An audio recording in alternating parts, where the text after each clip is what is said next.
साथियों, आज से हम एक नया चैप्टर स्टार्ट कर रहे हैं और चैप्टर का नाम है वेब पब्लिशिंग एंड ब्राउजिंग। जो ये चैप्टर है ये आपका ओल्ड सिलेबस यानी कि M2R4 और न्यू सिलेबस यानी कि M2R5 दोनों में ही चैप्टर है और ये चैप्टर इम्पॉर्टेंट है क्योंकि जो आपकी सेकेंड बुक है ये इसी चैप्टर पर बेस्ड है। तो इस वीडियो में हम लोग वेब पब्लिशिंग एंड ब्राउजिंग इस चैप्टर के अंतर्गत जितने भी टॉपिक्स हैं उनको कवर करेंगे और मैं अपनी तरफ से पूरा प्रयास करूंगा कि मैं आपको इसी वीडियो लेक्चर में जो भी टॉपिक हैं जो आपके एग्ज़ाम में पूछे जाएंगे मैं आपको क्लियर कर सकूं step by step. So let's start. आप जानते हैं कि जो आपकी सेकेंड बुक है उसमें आपकी एक चैप्टर है एंड दैट इज़ HTML। तो बेसिकली जो आपका HTML है इसका फुल फॉर्म होता है हाइपर टेक्स्ट मार्कअप लैंग्वेज। ये एक मार्कअप लैंग्वेज है जिसकी हेल्प से हम लोग वेब पेज क्रिएट करते हैं। अब क्वेश्चन ये आता है कि वेब पेज क्या होते हैं। तो मैंने आपको बताया था इसके पहले वीडियोस में डिटेल में कि जो आपका वेब पेज है ये एक इलेक्ट्रॉनिक डॉक्यूमेंट होता है जिसको हम लोग HTML लैंग्वेज की हेल्प से लिखते हैं और इस पेज में किसी भी टॉपिक या फिर किसी भी संस्थान या फिर किसी भी कंपनी के बारे में जानकारी हो सकती है और इस वेब पेज को हम लोग ब्राउज़र के माध्यम से एक्सेस करते हैं। और साथ ही जो कलेक्शन ऑफ वेब पेजेस होता है, जो वेब पेजेस का समूह होता है जो कि एक ही डोमेन नेम को रिफ़र करते हैं उसको हम बोलते हैं वेबसाइट। ये मैंने आपको कई बार बताया हुआ है। तो जो आपकी HTML है, जो HTML है ये एक मार्कअप लैंग्वेज है, लेकिन जो HTML में आप लोग टैग यूज़ करते हैं कि कौन से टैग का मतलब क्या होता है, ठीक है, उसमें कौन कौन से डेलीमीटर्स हैं, कौन कौन से एट्रीब्यूट हैं, जो डिफ़ाइन करने का काम करती है वो काम करती है SGML। तो बेसिकली जो आपकी SGML है इसका फुल फॉर्म होता है स्टैंडर्ड जनरलाइज्ड मार्कअप लैंग्वेज। जो SGML का फुल फॉर्म है वो आपके एग्ज़ाम के लिए इम्पॉर्टेंट है क्योंकि ये आपके MCQs में कई बार आया हुआ है कि जो SGML है इसका फुल फॉर्म क्या होता है। तो आपको इसको कॉपी में नोट कर लेना है कि स्टैंडर्ड जनरलाइज्ड मार्कअप लैंग्वेज इसका फुल फॉर्म होता है। बेसिकली जो SGML है ये एक मेटा मार्कअप लैंग्वेज है। जितनी ही मार्कअप लैंग्वेज होती हैं चाहे आपकी वो HTML हो या फिर XML हो, जब भी उनको क्रिएट किया गया है तो उस टाइम पे जो SGML है उसका यूज़ किया गया है। जो SGML है ये डिफ़ाइन करती है, क्या डिफ़ाइन करती है कि जो आप मार्कअप लैंग्वेज क्रिएट करने जा रहे हैं उसमें कौन कौन से करैक्टर होंगे, कौन कौन से डेलीमीटर्स होंगे और कौन कौन से मार्कअप यूज़ करेंगे और उन मार्कअप का क्या यूज़ होगा और कौन कौन से मार्कअप ज़रूरी हैं। मार्कअप का मतलब होता है टैग, ठीक है। आप जानते हैं जैसे आपका होता है बोल्ड टैग, तो इसकी हेल्प से हम लोग यूज़ करते हैं किसी भी कंटेंट को बोल्ड करने के लिए। एक आपका होता है इटैलिक, तो हम लोग इसकी हेल्प से कंटेंट को इटैलिक करते हैं, ठीक है। तो बेसिकली जो आपका SGML है उसका फाइल एक्सटेंशन होता है .SGML। एक आपका फुल फॉर्म है, एक फाइल एक्सटेंशन है जो कि SGML से संबंधित है एंड दैट इज़ DTD यानी कि डॉक्यूमेंट टाइप डेफिनेशंस। तो ये आपको याद रखना है, यहाँ पर थोड़ा स्पेलिंग मिस्टेक हो गई है, यहाँ पर डेफिनेशन होगा। तो आपको समझ में आ गया होगा कि SGML क्या होती है। इसका सिर्फ और सिर्फ फुल फॉर्म आपको याद रखना है क्योंकि यही आपके एग्ज़ाम में आएगा यहाँ से, ठीक है। चलिए देन इसके बाद अब मान लीजिए आप वेब पेज बनाना सीख चुके हैं HTML की हेल्प से और आपने कई सारे वेब पेज बना लिए हैं और आपने उनको आपस में कनेक्ट कर दिया है। तो इस केस में मान लीजिए आपने कोई वेबसाइट क्रिएट की, तो उस वेबसाइट जो आपने वेबसाइट क्रिएट की है वो आपके कंप्यूटर पर ही है। तो इस केस में जो वेबसाइट है वो सिर्फ और सिर्फ उसी कंप्यूटर पर ओपन की जा सकती है, अदर कोई कंप्यूटर उस वेबसाइट को एक्सेस नहीं कर सकता है। तो बेसिकली जो आपकी साइट है जो आपने क्रिएट की है वो सभी लोग एक्सेस कर सकें उसके लिए आपको उस वेबसाइट को एक ऐसी जगह पर रखना होगा, एक ऐसे कंप्यूटर पर रखना होगा जो हमेशा 24/7 इंटरनेट से कनेक्ट रहे, ताकि जो भी कोई बंदा हो उस साइट को एक्सेस करना चाह रहा हो इंटरनेट के माध्यम से वो उस साइट को एक्सेस कर सके। तो कहने का मतलब ये है कि जो आपकी वेबसाइट है जो आपने क्रिएट की है उसको आपको ऐसी जगह पर रखना होगा, ऐसे कंप्यूटर पर रखना होगा जो हमेशा इंटरनेट से कनेक्ट रहता हो। तो ऐसे कंप्यूटर को हम लोग बोलते हैं सर्वर, ठीक है। जो सर्वर आपके होते हैं ये वेब सर्वर ये हमेशा इंटरनेट से कनेक्ट रहते हैं। तो इस केस में जो आपकी साइट है उसको आपको उस कंप्यूटर पर होस्ट करनी होगी। तो जो आपके सर्वर्स होते हैं ये कई कंपनीज प्रोवाइड करती हैं कि आप भैया मेरे सर्वर पर जो आपकी वेबसाइट इसको होस्ट कर दीजिए। तो बेसिकली जो आपकी वेबसाइट है जब अपनी वेबसाइट को उस कंप्यूटर पर स्टोर करते हैं तो उसको हम बोलते हैं hosting.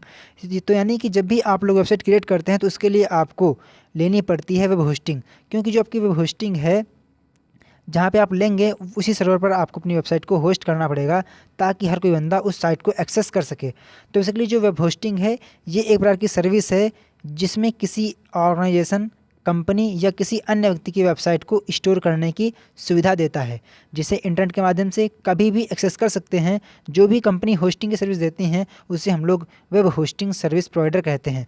Hostinger, GoDaddy, blue host इसके उदाहरण हैं। ठीक है, तो हम आपको बताएं वेब होस्टिंग के बारे में और डोमेन नेम के बारे में और SSL सर्टिफिकेट के बारे में। गाइस, जो आपका, अब मान लीजिए मैं आपको एग्जांपल देता हूँ कि मान लीजिए आपने HTML सीखी और आपने सीखी जावास्क्रिप्ट, CSS फ्रेमवर्क, और आपने एक अच्छी खासी वेबसाइट क्रिएट कर ली। और आपको मालूम होना चाहिए कि जो भी आपके यूट्यूब चैनल होते हैं या फिर वेबसाइट्स होती हैं या फिर जो भी प्ले स्टोर पे आपको दिखते हैं एप्लीकेशंस, वो सारे के सारे जो प्लेटफॉर्म हैं वो मोनेटाइज हैं। कहने का मीन्स ये है कि मान लीजिए आप लोग यूट्यूब पर वीडियोस को अपलोड करते हैं तो उसका आपको मिलता है पैसा, जैसे कि मुझे मिल रहा है। आप लोग इस वीडियो को देख रहे हैं और आपने देखा होगा कि हो सकता है कि आपकी इस वीडियो में एडवर्टाइज आया हो, तो जो एडवर्टाइज आया है उसका मुझे मिलेगा रेवेन्यू। ठीक है, देन इसके बाद इस तरीके से जो आप लोग वेबसाइट देखते हैं, आप लोग सर्च करते हैं ना nelit.gov.in, हालांकि जो ये वेबसाइट है ये मोनेटाइज नहीं है, क्योंकि जो आपकी गवर्नमेंट की वेबसाइट होती हैं वो मोनेटाइज नहीं की जाती हैं। क्यों नहीं की जाती हैं, इसके पीछे एक लॉजिक है, मैं आपको इसके बारे में बाद में बताऊंगा। तो इसलिए जो आपकी वेबसाइट्स होती हैं वो भी आप रेवेन्यू के लिए ही पोस्ट करती हैं। क्योंकि आपको सोचिए, कोई बंदा अगर वीडियो बना रहा है तो वो अगर उसको कोई फ़ायदा नहीं होगा तो वीडियो कतई नहीं बनाएगा। या फिर कोई बंदा वेबसाइट क्रिएट कर रहा है, लोगों को अच्छी जानकारी दे रहा है, तो वो फ्री में जानकारी कभी नहीं देगा जब तक कि उसको कोई बेनिफिट नहीं होगा। या फिर आप देख लीजिए एप्लीकेशंस के बारे में, चाहे आपका वो हो यूट्यूब का एप्लीकेशन हो या फिर फेसबुक हो, तो इनको भी रेवेन्यू मिलता है। तो इस प्रकार से जो आपकी साइट्स होती हैं उसको होस्ट करने के लिए हम लोगों को लेना पड़ता है स्पेस, जिसको हम बोलते हैं होस्टिंग। तो बेसिकली मान लीजिए आपने कोई अच्छी खासी वेबसाइट क्रिएट कर ली, तो वेबसाइट को क्रिएट करने के बाद आपको उसको रखना पड़ेगा सर्वर पर, जो सर्वर हमेशा इंटरनेट से कनेक्ट रहता है। तो मान लीजिए आपने इस साइट को उठाया और आपने यहाँ पर इसको स्टोर कर दिया, तो इसको हम बोलते हैं वेब होस्टिंग। और जो सर्वर है, यानी जो आपको वेब होस्टिंग सर्विस दे रही हैं, इसके लिए भी अलग अलग कंपनीज़ होती हैं जो आपको सर्विस देती हैं। भैया आप आइए, इतना मुझे पैसा दे दीजिए, मैं आपको इतने दिन के लिए अपनी जो आपकी जो साइट है उसको मैं होस्ट कर दूँगा। ठीक है, आपने बनाई वेबसाइट और आपने उसको सर्वर पर होस्ट कर दीजिए। मान लीजिए आपने जो गोडैडी का सर्वर है, आपने इनके सर्वर पर अपनी वेबसाइट को स्टोर कर दिया, आपने इसको होस्ट कर दिया। तो क्या करेंगे, जो गोडैडी वाले हैं ये आपसे लेंगे रेवेन्यू कि भैया आपने जो प्लान लिया है उसके हिसाब से आपको पेमेंट करना होगा। मान लीजिए आपने लिया इनका प्लान 5,000 वाला, हालांकि ये मैं आपको एग्जांपल दे रहा हूँ। जो 5,000 है उसमें आपको 1 साल की होस्टिंग मिलेगी। कहने का मीन्स ये है कि जो आपने 5,000 दिए हैं गोडैडी को, वो आपकी जो साइट है उसको 1 साल तक की अपने सर्वर पर रन कराएंगे। ठीक है, तो जो आप जब यहाँ से आप अपनी वेबसाइट को यहाँ पर रखेंगे तो उस केस में आपको यहाँ से उसका मिलेगा IP एड्रेस। क्या मिलेगा? IP address. जो IP एड्रेस है ये आपका IPv4 या फिर IPv6 हो सकता है, जिसके तहत कोई भी बंदा उस सर्वर तक पहुंचकर उस साइट को एक्सेस कर पाएगा। इस केस में जो आपका IP एड्रेस, आप जानते हैं कि जो आपका IP एड्रेस है वो कुछ इस फॉर्म में होता है। मैं आपको एग्जांपल देता हूँ, लाइक 128.0.143.124। तो इस टाइप से आपको कुछ एक मिलेगा IP एड्रेस, जिसकी हेल्प से आप उस कंटेंट को एक्सेस कर पाएंगे। बात सही है? तो ऐसे में जो लोग होंगे उनके लिए इस एड्रेस को याद रखना मुश्किल होगा, क्योंकि 1-2 साइट हो तो आदमी याद कर लेगा, लेकिन कई सारी साइट्स हैं, तो ऐसे में जो IP एड्रेस है उसको याद रखना पॉसिबल नहीं है। अगर मैं यहाँ पर लिख दूँ, फॉर एग्जांपल, हो सकता है कि आपको यहाँ पर कहीं दिख रहा हो वाटरमार्क, यहाँ लिख के आ रहा होगा www.subdss.blogspot.com। तो जो ये डोमेन नेम है, जो ये स्ट्रिंग है, ये आपके लिए याद रखना मुश्किल है। लेकिन अगर मैं यहाँ पर लिख दूँ, भैया अगर आपको इस PDF को डाउनलोड करना है तो आप हमारी 128.0.143.128 इसको टाइप कीजिए तो आपके सामने साइट खुल जाएगी। तो ऐसे में आपके लिए डिफ़िकल्ट होगा। तो इस केस में जो वहाँ से हमको IP एड्रेस मिला था जहाँ पे हमने अपनी वेबसाइट को होस्ट किया था, तो उस IP एड्रेस की हम लोग क्या करेंगे, उसको डोमेन नेम से कनेक्ट करेंगे। अब मान लीजिए जो आपका डोमेन नेम है उसे भी आपको परचेज़ करना होता है। अब मान लीजिए मैंने डोमेन नेम भी ख़रीदा किससे? गोडैडी से। ठीक है, हमने देखा यहाँ पर इनकी साइट पर जाकर कि भैया कौन कौन से जो डोमेन नेम है वो अवेलेबल है। मान लीजिए मुझे देखना है www.newideasyt.com। तो इस केस में वहाँ पर जब आप डोमेन नेम टाइप करेंगे तो वहाँ पर आपको दिखाएगा कि अगर आप लेंगे newideasyt.com तो इसके लिए आपको इतना पे करना होगा ईयरली। अगर आप लेंगे newideas.in तो आपको इतना पे करना होगा। तो आपको वहाँ पर अलग अलग डोमेन नेम के अलग अलग प्राइस दिखेंगे, तो आपको जो भी अच्छा लगे आप वहाँ से सेलेक्ट कर लीजिए और वहाँ से आप पेमेंट कर दीजिए। तो उस केस में आपका वहाँ पर जो डोमेन नेम है वो रजिस्टर हो जाएगा। ठीक है। जो डोमेन नेम होते हैं वो कभी भी सिमिलर नहीं होते हैं, ठीक है। अब मान लीजिए आपने यहाँ से डोमेन नेम रजिस्टर कर लिया, ठीक है। अब डोमेन नेम क्या होता है, मैं आपको बता चुका हूँ कि जो वेबसाइट होती है उसका एक यूनिक एड्रेस होता है, एक यूनिक नाम होता है, जिसकी हेल्प से हम लोग उस साइट तक हम लोग एक्सेस कर पाते हैं। और जो डोमेन नेम होता है इसके भी कुछ नियम होते हैं, मैं आपको भी बताऊँगा आगे वीडियोज़ में, ठीक है। अब आपने क्या किया, आपने डोमेन नेम रजिस्टर कर लिया। फॉर एग्जाम्पल आपने रजिस्टर किया www.newideasyt.com, ठीक है। इस हिसाब से क्या होगा, अगर कोई बंदा डालेगा www.newideasyt.com तो इस केस में साइट ओपन नहीं होगी। क्यों? क्योंकि आपने उस आईपी एड्रेस से इस डोमेन नेम को कनेक्ट नहीं किया है। तो इस केस में क्या करना होगा, आपको दोबारा से जो गोडैडी का सर्वर है जहाँ की आपकी साइट होस्ट की हुई है, आपको वहाँ पर लॉगिन करना होगा। लॉगिन करने के बाद आपको वहाँ पर सेटिंग्स के द्वारा इस डोमेन नेम को जो आपने रजिस्टर किया है इसको आपको इस आईपी एड्रेस से कनेक्ट करना होगा। तो इस केस में जब भी कोई बंदा ये साइट का डालेगा यूआरएल तो उस केस में जो आपका साइट है वो ओपन हो जाएगी। तो इस हिसाब से क्या करना होगा, आपको यहाँ से इसको कनेक्ट करना होगा। तो सबसे पहले आपने परचेज़ की क्या, वेब होस्टिंग, एंड इसके बाद आपने परचेज़ किया डोमेन नेम। जो इसका सीरियल है वो आपका ऊपर नीचे हो सकता है, उसमें कोई दिक्कत नहीं है।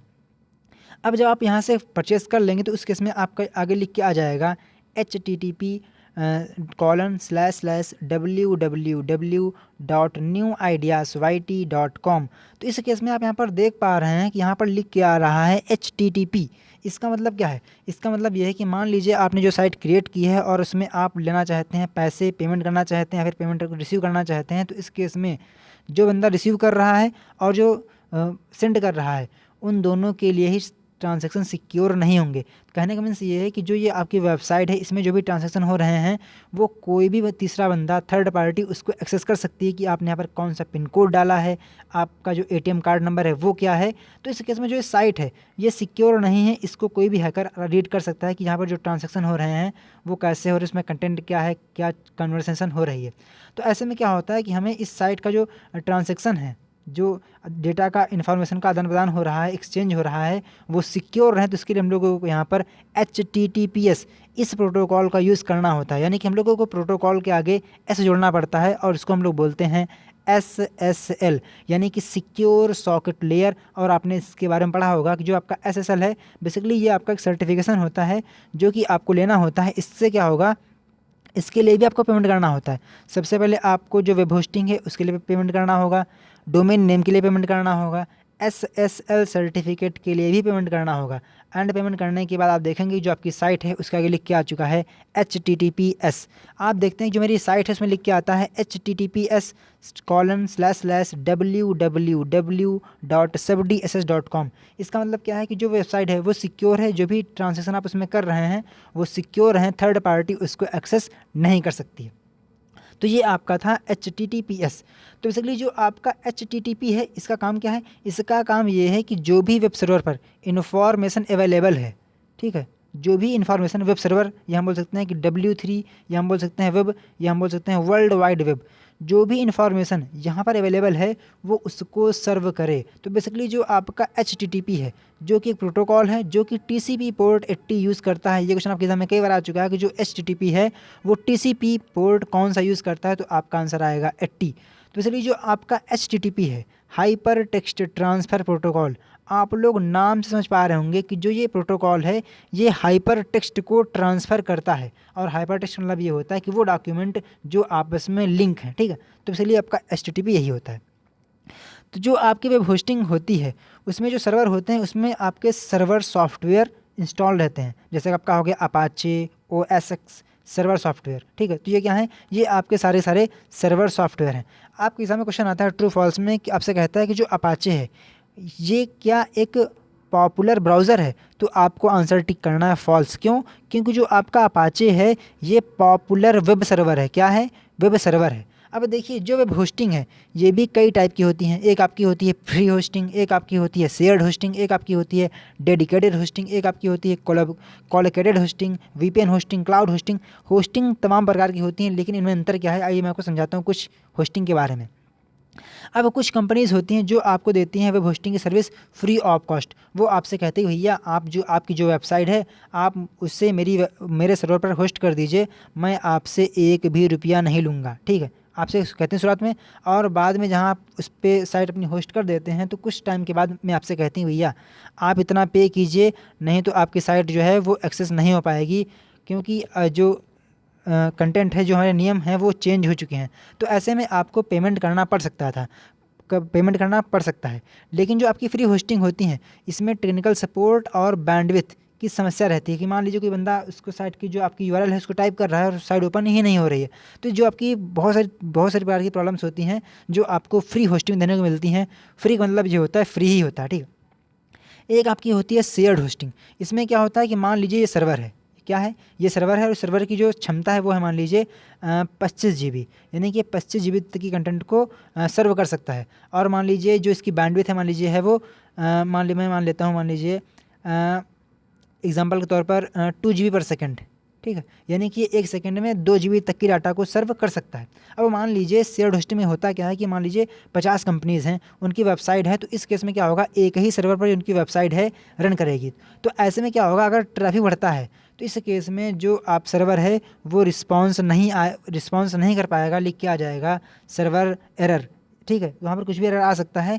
तो कहने का मतलब ये है कि ये जो आपकी वेबसाइट है अगर उसमें ज़्यादा ट्रैफिक आता है, यानी ज़्यादा लोग आपकी वेबसाइट को एक्सेस कर रहे होते हैं, तो इस केस में आपके लिए शेयर्ड होस्टिंग सही नहीं है, क्योंकि यहाँ पर जो आपकी बैंडविड्थ है उसका इशू रहता है। हो सकता है कि जो सर्वर है वो रिस्पॉन्स ना करे, तो ऐसे में जो आपके विजिटर हैं वो कटना शुरू हो जाएंगे। तो ये आपका होता है शेयर्ड होस्टिंग। अब मान लीजिए आपने कहा कि भैया जो हमारी वेबसाइट है वो पर्सनली रहे, मेरे लिए इसमें जगह मिले और मैं पूरी की पूरी बैंडविड्थ का यूज़ करूँ, तो उसके लिए आप ले सकते हैं डेडिकेटेड होस्टिंग। अब ये सर्वर था, इस सर्वर मान लीजिए इसका क्षमता है 25 GB, ठीक है, यानी कि 25 GB तक की डेटा को स्टोर कर सकता है। तो इस केस में क्या किया गया, इसको वर्चुअली डिवाइड कर दिया गया कि मान लीजिए 5 GB का स्पेस ये है, 5 GB का स्पेस ये है, 5 GB का स्पेस ये है, 5 GB का स्पेस ये है और 5 GB का स्पेस ये है, ठीक है। टोटल कितना हो गया 25 GB, और इसकी बैंडविड्थ कितनी है, मान लीजिए 2 GB इसकी है, 2 GB इसकी है, 2 GB इसकी है। तो इस केस में जो आपकी डेडिकेटेड होस्टिंग होती है इसमें क्या होगा कि आपको पर्टिकुलर एक सर्वर दे दिया जाएगा जो कि वर्चुअल होगा, यानी कि इस केस में जो ये आपका 5 GB है ये आप ही यूज़ करेंगे, यानी आपकी वेबसाइट के लिए होगा। जो इसकी बैंडविड्थ है वो भी आपकी वेबसाइट के लिए ही होगी। तो ये आपकी होती है डेडिकेटेड होस्टिंग। लेकिन आपको लगता है भैया इसमें मज़ा नहीं आ रहा है, तो आप क्या कर सकते हैं, आप अपना खुद का सर्वर परचेज़ कर सकते हैं, जिसके लिए आपको कंपनी से बातचीत करनी होगी। जो आपके प्रोवाइडर हैं वेब होस्टिंग प्रोवाइडर, उनसे आपको बातचीत करनी होगी। तो उसके लिए जो खर्चा होता है काफ़ी ज़्यादा आता है, उसमें आपको पर्सनली एक सर्वर दिया जाएगा जिसका जो मेंटेनेंस है वो भी आपको देना होगा, जो उसका चार्ज है वो सब आपको देना होगा, यानी कि जो खर्चा होगा वो सब आपको देना होगा। जो बैंडविड्थ होगी वो आप यूज़ करेंगे, पूरी पूरी जो आपकी साइट है वो यूज़ करेगी। तो कहने का मतलब ये है कि जो आपकी अगर अच्छी खासी ट्रैफिक आ रहा है तो उस केस में आप लोगों का डेडिकेटिंग होस्टिंग ज़रूरी होता है, शेयर्ड होस्टिंग सही नहीं होता है, ठीक है। तो ये आपकी थी होस्टिंग। मुझे आशा है कि आपको होस्टिंग समझ में आ गई होगी, होस्टिंग एक्चुअल में होती क्या है। अगला टॉपिक है एचटीएमएल, मैंने आपको इसका बता ही दिया है। देन अगला टॉपिक है डॉक्यूमेंट इंटरचेंज मेथड। आप जानते हैं कि जो नेटवर्क है उस पर जितने भी कंप्यूटर हैं या फिर अन्य डिवाइसेस हैं वो डेटा या इन्फॉर्मेशन को चेंज करने के लिए, सेंड और रिसीव करने के लिए कुछ नियम होते हैं, कुछ नियमों का समूह होता है जिसको हम बोलते हैं प्रोटोकॉल। और जो आपके प्रोटोकॉल हैं ये आपके कनेक्शन ओरिएंटेड या फिर कनेक्शनलेस हो सकते हैं। अगर आप लोग M2R5 का एग्जाम देने जा रहे हैं तो ये जो डिफरेंस है connection oriented protocol versus connectionless protocol, ये आपके एग्ज़ाम के लिए मोस्ट इंपॉर्टेंट है। तो आपको ये डिफरेंस तैयार करके जाना है। और ध्यान दीजिए जो M2R4 वाले हैं उनके एग्ज़ाम में भी ये क्वेश्चन आ चुका है, तो आप लोग उसको ध्यान से पढ़ सकते हैं। ये आपके लिए इतना इंपॉर्टेंट नहीं है, लेकिन जो M2R5 है उनके लिए मोस्ट इंपॉर्टेंट है। तो चलिए जो आपके प्रोटोकॉल हैं कनेक्शन ओरिएंटेड और कनेक्शनलेस, इनमें अंतर क्या है। तो जो आपका कनेक्शन ओरिएंटेड है, आप लोग नाम से समझ पा रहे होंगे कि जो प्रोटोकॉल होंगे ये कनेक्शन सबसे पहले ओरिएंट करेंगे, देन इसके बाद डेटा को ट्रांसमिट करेंगे। फॉर एग्जांपल ये PC1 है, ये PC2 है और ये क्या है, ये इंटरनेट है।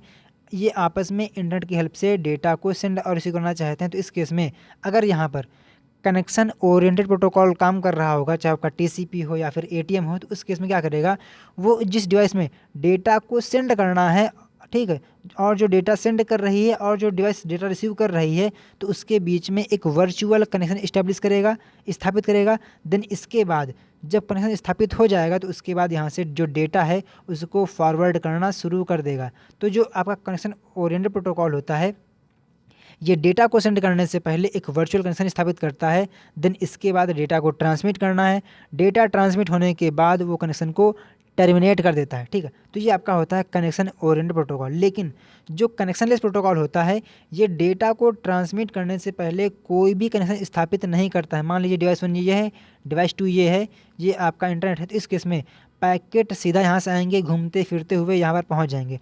यहाँ पर कोई भी इनके बीच में कनेक्शन इस्टेब्लिश नहीं होगा कि पहले कनेक्शन इस्टेब्लिश हो उसके बाद में डेटा ट्रांसमिट हो, तो ऐसा कुछ भी नहीं होगा। अगला पहला अंतर ये हो गया। अगला अंतर यह है कि जो आपके कनेक्शन ओरिएंटेड प्रोटोकॉल होते हैं उसमें डेटा डिलीवरी की गारंटी होती है। इसमें यह नहीं कि जो आपने डेटा सेंड किया है वो कहीं पे गायब हो जाएगा, फिर डेटा का लॉस हो जाएगा, ऐसा इसमें कुछ भी नहीं होता है। क्यों? क्योंकि यहाँ पर जो डेटा ट्रांसमिशन हो रहा है वो कनेक्शन इस्टेब्लिश होने के बाद हो रहा है, तो ऐसे में जो डेटा होंगे वो एक ही रूट को फॉलो करेंगे, तो इस केस में जो पैकेट हैं वो लॉस नहीं होंगे। लेकिन कनेक्शन ओरिएंटेड में क्या होता है कि जो कनेक्शन है वो इस्टेब्लिश नहीं होता है, डायरेक्ट पैकेट सेंड होते हैं, तो इस केस में जो पैकेट हैं वो बीच में लॉस हो सकते हैं। तो इस केस में जो आपका डेटा डिलीवरी है उसकी गारंटी नहीं होती है। किसमें?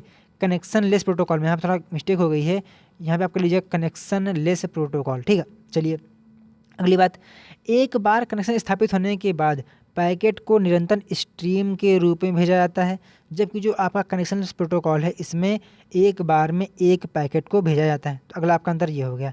नेक्स्ट अंतर, डेटा पैकेट डेस्टिनेशन तक क्रम में पहुँचते हैं। मान लीजिए एक फ़ाइल थी जो 50 MB की थी, ठीक है, उसको छोटे छोटे पैकेट में डिवाइड कर दिया गया। ये आपका पैकेट 1 था, या पैकेट 2 था, या पैकेट 3 था। तो इस केस में जब यहाँ से डेटा जाएगा यहाँ पर, तो ये आपके सीरियल में जाएंगे, पहले 1 आएगा, फिर 2 आएगा, फिर 3 आएगा। लेकिन जो कनेक्शनलेस प्रोटोकॉल होते हैं वो ऐसा काम नहीं करते हैं, उसमें पैकेट सीक्वेंस में रिसीवर तक की नहीं पहुँचते हैं, ठीक है। यानी पहले यहाँ पर 2 आ जाएगा, फिर 1 आ गया, फिर 3 आ गया। तो इस केस में आप यहाँ देख रहे हैं कि जो पैकेट हैं वो सीक्वेंस में नहीं आ रहे हैं। तो यहाँ पर क्या होगा, जब वहाँ पर डेटा पहुँच जाएगा, जो डेटा पैकेट पहुँच जाएंगे उसके बाद उनको वहाँ पर रीअसेंबल किया जाएगा, ठीक है। देन इसका अगला है डेटा ट्रांसमिशन में डिले रहती है। क्यों? क्योंकि आप जानते हैं कि जो आपका कनेक्शन ओरिएंटेड प्रोटोकॉल है ये डेटा को भेजने से पहले क्या करेगा, कनेक्शन इस्टेब्लिश करेगा, देन इसके बाद फॉरवर्ड करेगा, तो ऐसे में थोड़ा टाइम लगता है। लेकिन जो कनेक्शन लेस प्रोटोकॉल है ये डायरेक्ट डेटा पैकेट को सेंड करना शुरू कर देता है, तो ऐसे में जो डिले है उसकी संभावना कम रहती है। अगला टॉपिक है जो आपका कनेक्शन ओरिएंटेड प्रोटोकॉल है। अगर इसमें मान लीजिए किसी पैकेट का लॉस हो गया है, वो जो पैकेट है वो डेस्टिनेशन तक नहीं पहुंचा, तो इस केस में जो पैकेट लॉस हुआ है उसको हम लोग रीट्रांसमिट कर सकते हैं। लेकिन जो कनेक्शन लेस प्रोटोकॉल है उसमें हम लोग जो पैकेट जिसका लॉस हो गया है उसको हम लोग दोबारा से ट्रांसमिट नहीं कर सकते हैं। जो TCP है और ATM है ये आपके दोनों ही कनेक्शन ओरिएंटेड प्रोटोकॉल हैं, जबकि जो UDP है, DNS है, TFTP है, ये आपके तीनों प्रोटोकॉल कनेक्शन लेस प्रोटोकॉल है। तो ये आपको ध्यान रखना है।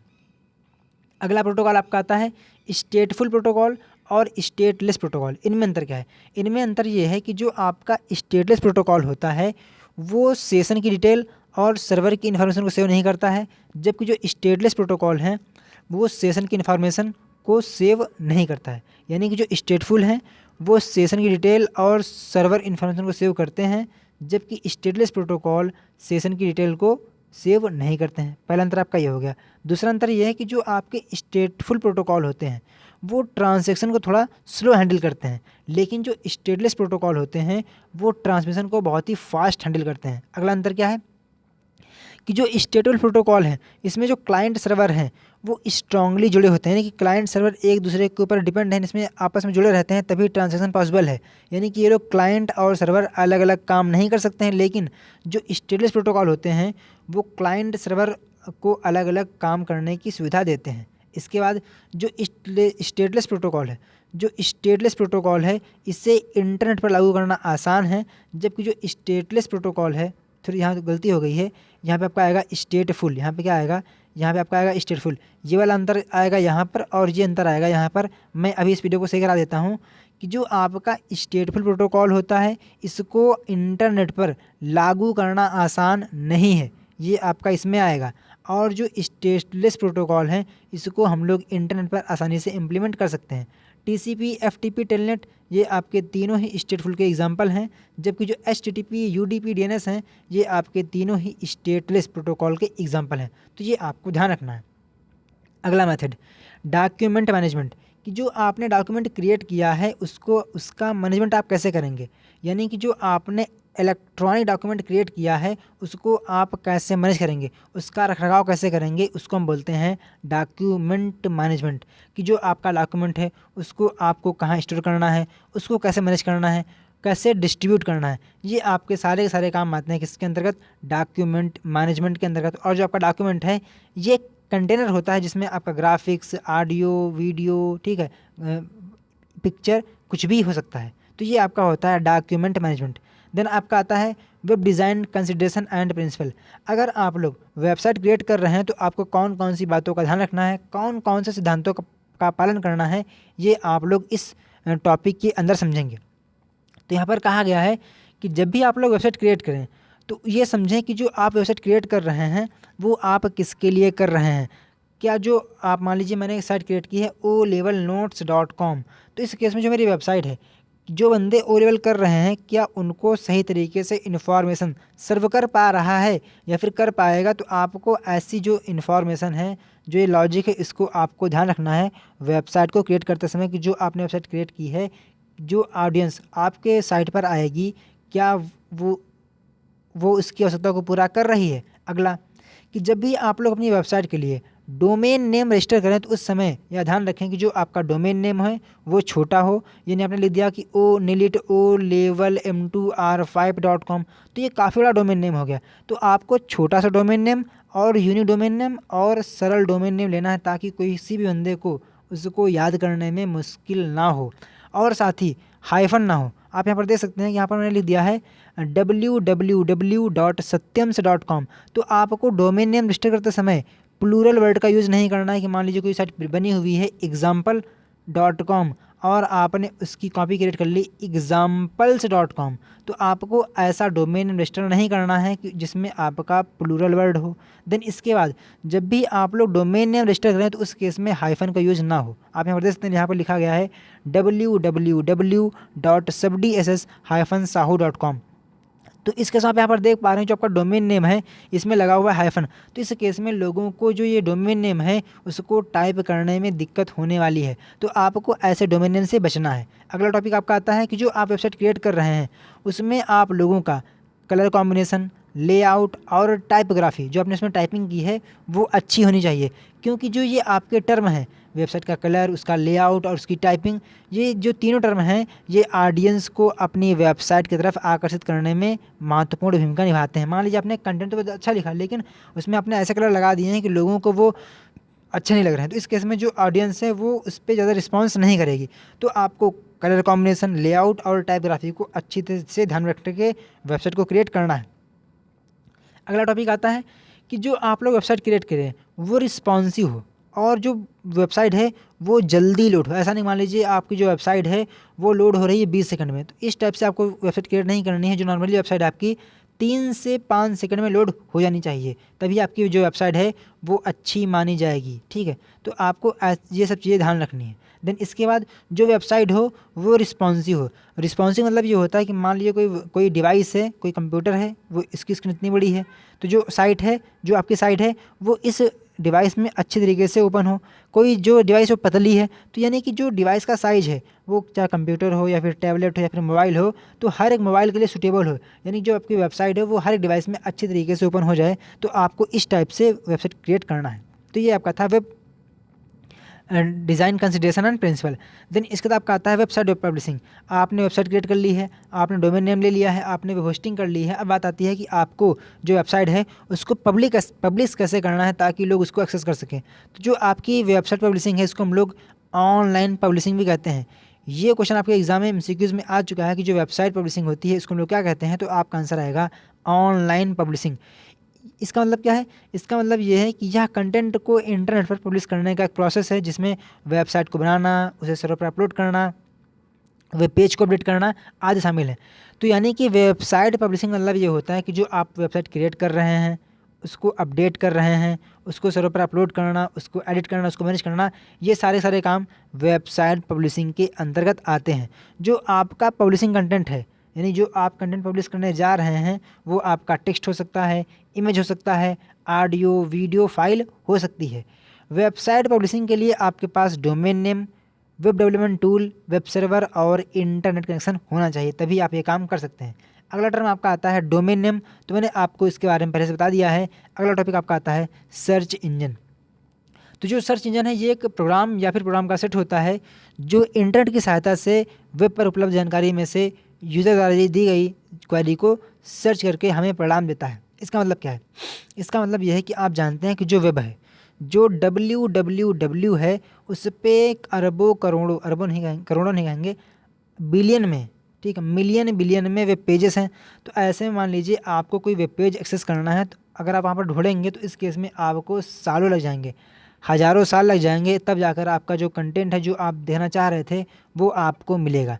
आप चाहते हैं कि जो भी आपकी क्वेरी है, मान लीजिए आप चाहते हैं कि ओ लेवल ओल्ड पेपर, तो इसके आप चाहते हैं कि जो मैं टाइप करूँ ओ लेवल ओल्ड पेपर और उसका रिजल्ट आपके सामने आ जाए, आपको पर्सनली सर्च ना करना पड़े, तो आप इसके लिए यूज़ करते हैं सर्च इंजन। तो जो सर्च इंजन है ये एक प्रोग्राम होता है, एक प्रोग्राम का सेट होता है, जो भी इंफॉर्मेशन वेब पर अवेलेबल है उसमें से जो इन्फॉर्मेशन जो आपकी क्वेरी है वो उसको सर्च करने का काम करता है। मान लीजिए मैं कुछ एग्जांपल देता हूँ कि ये आपका www है, यहाँ पर बिलियन मिलियंस में जो पेजेस हैं वो आपस में लिंक हुए हैं, उसका कलेक्शन है। इस केस में आप यहाँ से किसी पर्टिकुलर पेज को एक्सेस करना चाहते हैं, तो इसके लिए आप लोग यहाँ से सर्च इंजन की हेल्प ले सकते हैं। मान लीजिए आप यूज़ करने जा रहे हैं google.com, तो आपने यहाँ पर टाइप कर दिया कि भैया ओ लेवल ओल्ड पेपर, तो जो ये आपका google.com है ये जाएगा वेब पर और वहाँ से जो आपकी क्वेरी थे ये इसको यहाँ से ढूंढकर आपके सामने प्रेजेंट कर देगा। भैया ये देखिए ये रहे ओल्ड पेपर, आप यहाँ से देखिए कि आपको क्या चाहिए।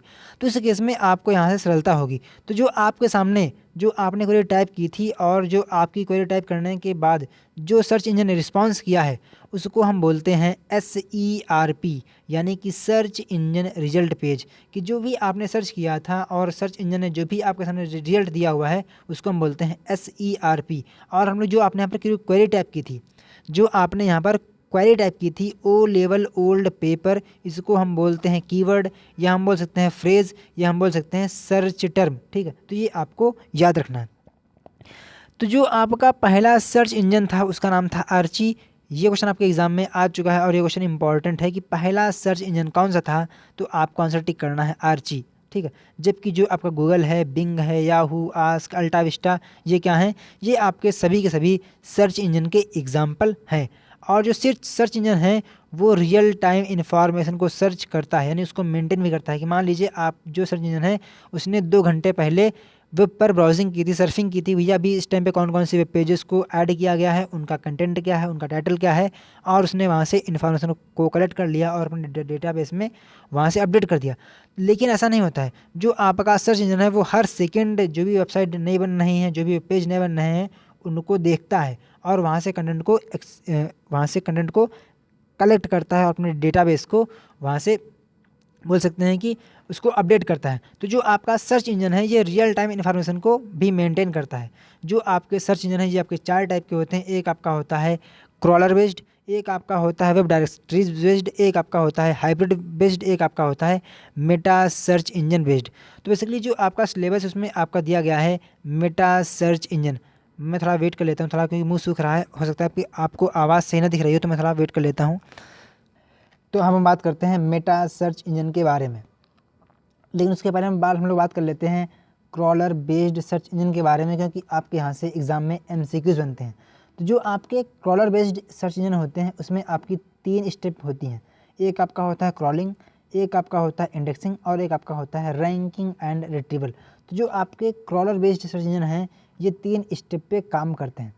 सबसे पहला स्टेप आपका होता है कि जो सर्च इंजन होते हैं कौन से, क्रॉलर बेस्ड, इसमें एक होता है वेब प्रोग्राम जिसको हम लोग बोलते हैं वेब क्रॉलर, या हम बोल सकते हैं स्पाइडर, या हम बोल सकते हैं बोट।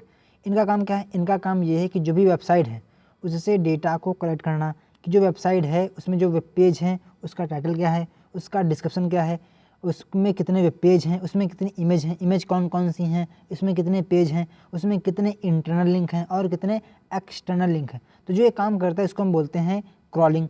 देन इसके बाद उसने वहाँ से क्या किया, इन्फॉर्मेशन को कलेक्ट कर लिया कि किस वेबसाइट में कौन कौन सा डेटा है। देन इसके बाद वो क्या करेगा, जो भी उसने वहाँ से डेटा कलेक्ट किया हुआ है उसको अपने डेटाबेस में स्टोर करेगा। तो इस प्रोसेस को हम लोग बोलते हैं इंडेक्सिंग। देन इसके बाद अब वहाँ से उसने डेटाबेस को अपडेट कर लिया है। देन इसके बाद जब कोई बंदा उस कीवर्ड को सर्च करेगा तो उस टाइप में कौन सी साइट को कब दिखाना है, ये जो मैनेज करने का काम करता है ये आता है आपका रैंकिंग एंड रिट्रीवल के अंतर्गत, कि किस कीवर्ड पर कौन से वेब पेज या फिर वेबसाइट को दिखाना है यह तय करता है। तो जो आपके क्रॉलर बेस्ड सर्च इंजन होते हैं ये इन 3 स्टेप को फॉलो करते हैं और आपके एग्जाम में यहाँ से MCQs इंपॉर्टेंट हैं, क्योंकि आपके एग्जाम में कई बार क्वेश्चन आ चुका है। अगला आपका टॉपिक आता है मेटा सर्च इंजन, जो कि मोस्ट इम्पॉर्टेंट है इस बार एग्ज़ाम के लिए, चाहे वो आपका M2R4 हो या फिर M2R5 हो।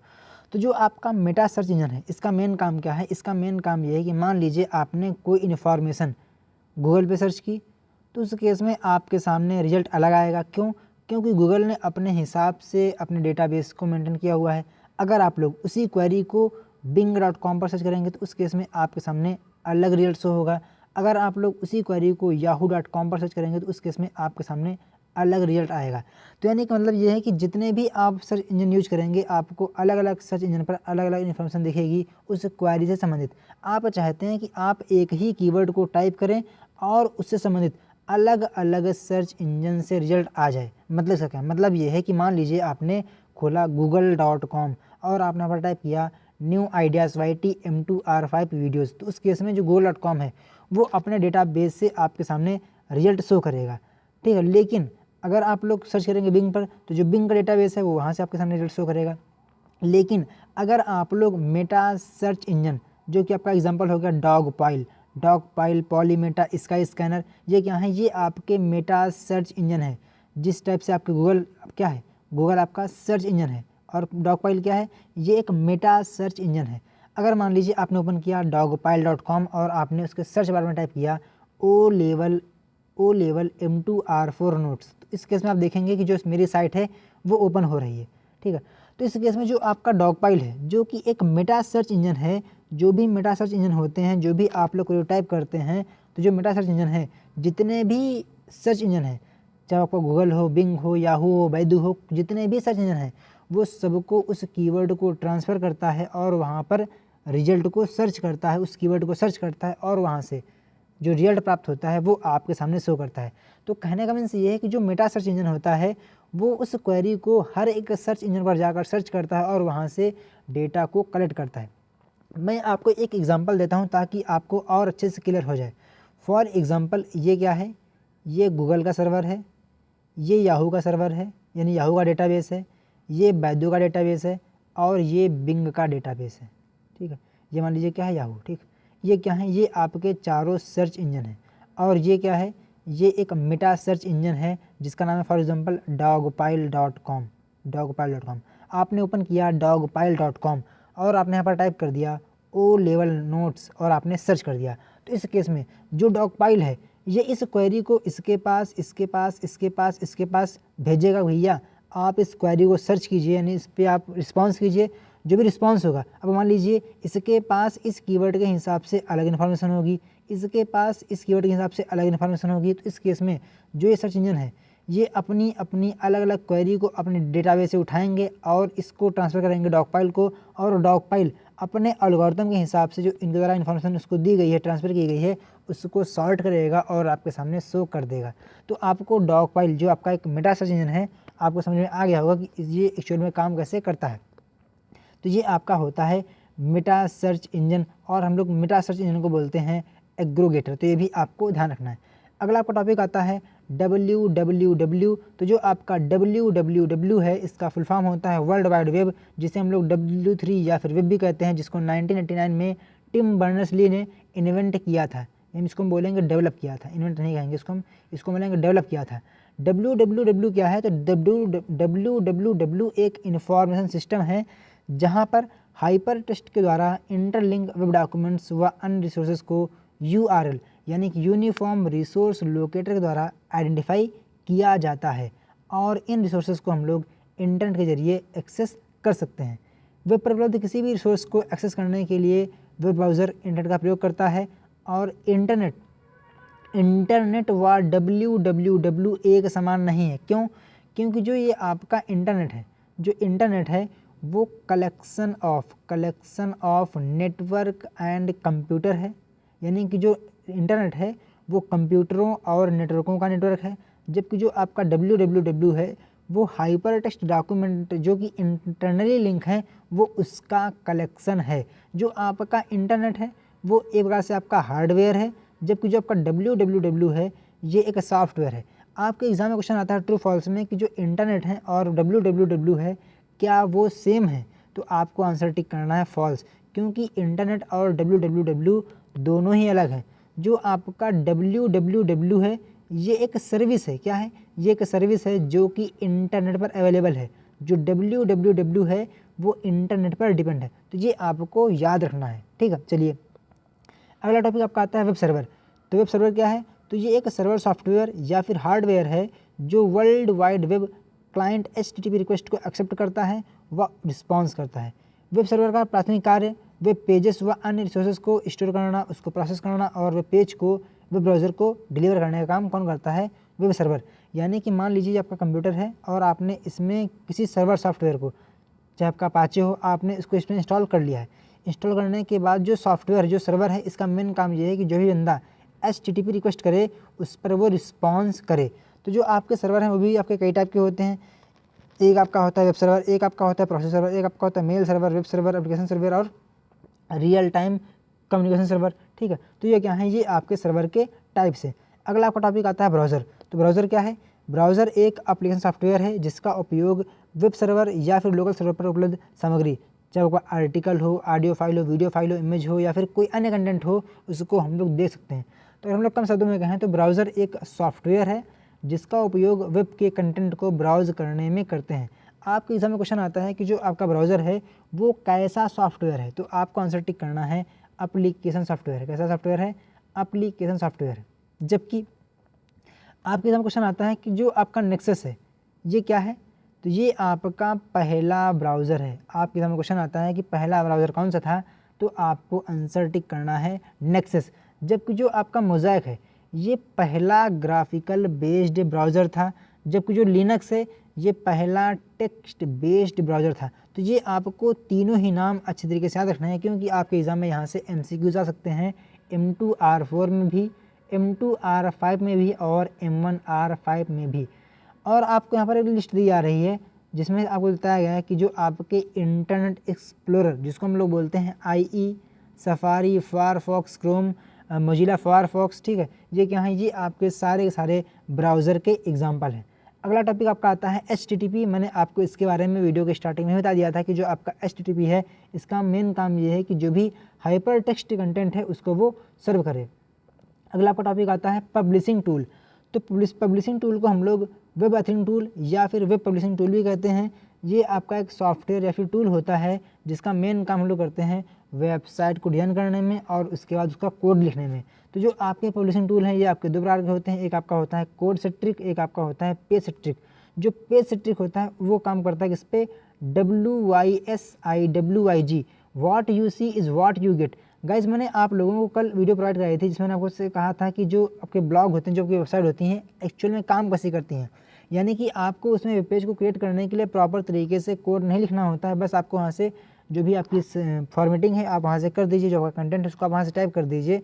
जो पब्लिशिंग टूल होते हैं वो ऑटोमेटिकली उसके इक्विवेलेंट जो भी कोड होगा, चाहे आपका HTML को या फिर जावास्क्रिप्ट को हो, वो ऑटोमेटिक जनरेट कर देते हैं। मैंने आपको कल वाली वीडियो में बताया था, तो आप लोग इस वीडियो को देखिए तो आपको वहाँ से पब्लिशिंग टूल क्लियर हो जाएगा। अगला आपका टॉपिक आता है नेटस्केप नेविगेटर गोल्ड। तो जो आपका एडोब ड्रीमवीवर है, नेटस्केप नेविगेटर गोल्ड है, फ्रंट पेज है, ये आपके सारे सारे पब्लिशिंग टूल हैं। पब्लिशिंग टूल मतलब ये होता है कि जो पब्लिशिंग टूल से हम लोग वेबसाइट को क्रिएट करते हैं, उसको वहाँ से डिज़ाइन करते हैं एंड उसको हम लोग वहाँ से पब्लिश कर सकते हैं। इसमें आप लोगों को कोड नहीं लिखना होता है, आपको सिर्फ और सिर्फ जैसे आपका MS वर्ड का इंटरफेस आपको दिखता है या फिर लिब्रे ऑफिस राइटर का इंटरफेस दिखता है, उस तरीके से आपको वहाँ पर ऑप्शन देते हैं कि आपको बोल्ड करना है तो आप वहाँ से बोल्ड को क्लिक कर दीजिए, इटैलिक करना है तो आप इटैलिक पर क्लिक कर दीजिए, तो ऑटोमेटिक वहाँ से जो कंटेंट होगा, जो HTML कोड होगा वो जनरेट होता रहेगा, ठीक है। तो जो आपका नेटस्केप नेविगेटर गोल्ड है, ठीक है, जिसको कब बनाया गया था, जिसको बनाया गया था 1996 में। और ये क्या है, ये आपका एक ब्राउज़र था, लेकिन बाद में जब आपका इसका एक एडिशन आया, कौन सा एडिशन, गोल्ड एडिशन, जिसको हम लोग बोलते हैं नेटस्केप नेविगेटर गोल्ड, ठीक है। ये क्या है, गोल्ड क्या है, गोल्ड इसका एडिशन था। जो आपका नेटस्केप नेविगेटर था ये पहले ब्राउज़र था, इसमें कुछ अपडेट कर दिया गया और इसको हम इसमें एक नया फंक्शन ऐड कर दिया गया जिसको बोलते हैं वेब पब्लिशिंग टूल। यानी कि जो आपका नेटस्केप नेविगेटर गोल्ड था, ये सिर्फ और सिर्फ एक ब्राउज़र नहीं था, बल्कि इसके अंदर वेब पब्लिशिंग टूल के भी फीचर्स थे। यानी कि आप लोग वहाँ से वेबसाइट को डिज़ाइन कर सकते थे और वहाँ से इसको बना सकते थे। तो ये आपका था पब्लिशिंग टूल। सो गाइस, मुझे आशा है कि आप लोगों को इस चैप्टर से काफ़ी हेल्प मिली होगी। जो ये चैप्टर यहाँ से आपके एग्जाम में 3 क्वेश्चन आ सकते हैं। पहला क्वेश्चन आपके एग्जाम में आ सकता है कि वेब होस्टिंग और पब्लिशिंग क्या है, इसको समझाइए। अगला क्वेश्चन आपके एग्जाम में आ सकता है www, एंड फिर आपका यहाँ से आ सकता है मेटा सर्च इंजन। ये 3 मोस्ट इंपॉर्टेंट क्वेश्चन है, जिनमें से आपका जो मेटा सर्च इंजन है ये मोस्ट इंपॉर्टेंट है आपके एग्जाम के लिए। सो गाइस, ये आपका चैप्टर था। मुझे आशा है कि आपको इस चैप्टर से काफ़ी हेल्प मिली होगी। थोड़ा इस टाइम पे तबीयत सही नहीं है, तो हो सकता है कि मैं आपको सही तरीके से समझा ना पाया हूँ। सो गाइस, जय हिंद जय भारत। इस वीडियो को लाइक कीजिए और जो भी आपके डाउट्स हैं आप इसे कमेंट कर दीजिए, तो मैं आपको अगले वीडियोज़ में कवर कर दूँगा। सो गाइस, तब तक के लिए जय हिंद जय भारत वंदे मातरम। Thank you friends.